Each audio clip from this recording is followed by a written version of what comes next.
नमस्कार दोस्तों, नेपाल में आई भयानक बाढ़ से भारी तबाही। अब बिहार पर भी नजर। नेपाल में 26 अगस्त को आई अचानक और बेहद तेज बाढ़ ने कई इलाकों में भारी तबाही मचा दी है। नेपाल तिब्बत सीमा के पास ग्लेशियर से बर्फ, चट्टान और मलबा टूटकर नदी में गिरने के बाद अचानक पानी का बहाव काफी बढ़ गया।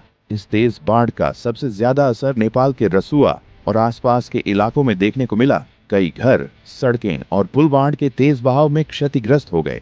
कई जगहों पर बिजली और दूसरी जरूरी इंफ्रास्ट्रक्चर को भी नुकसान पहुंचा है।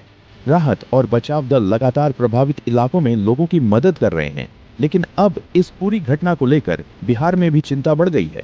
दरअसल नेपाल से निकलने वाली नदियों का सीधा संबंध बिहार की नदियों से है।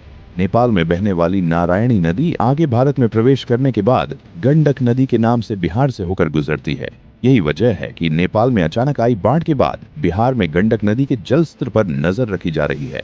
हालांकि अभी तक एनडीआरएफ के मुताबिक बिहार के सीमावर्ती इलाकों में नेपाल की बाढ़ का कोई प्रतिकूल असर नहीं पड़ा है, लेकिन प्रशासन पूरी तरह सतर्क है और संभावित स्थिति से निपटने के लिए तैयारियां की जा रही हैं। बिहार के नदी किनारे और निचले इलाकों में प्रशासन की नजर बनी हुई है। लोगों से भी अपील की जा रही है कि वे अफवाहों पर भरोसा न करें और प्रशासन की ओर से जारी आधिकारिक सूचना को ही सही मानें। नेपाल में हुई इस प्राकृतिक आपदा ने एक बार फिर यह दिखा दिया है कि हिमालयी क्षेत्र में अचानक आने वाली बाढ़ का असर नेपाल तक सीमित नहीं रहता, बल्कि भारत के सीमावर्ती राज्यों, खासकर बिहार और उत्तर प्रदेश तक भी इसका असर पहुंच सकता है। फिलहाल बिहार में स्थिति पर लगातार निगरानी रखी जा रही है, इसीलिए घबराने की जरूरत नहीं है, लेकिन सावधानी बरतना बेहद जरूरी है। नेपाल की इस भीषण बाढ़ से जुड़ी हर ताजा अपडेट और बिहार में इसके असर की जानकारी के लिए हमारे चैनल को फॉलो सब्सक्राइब करें।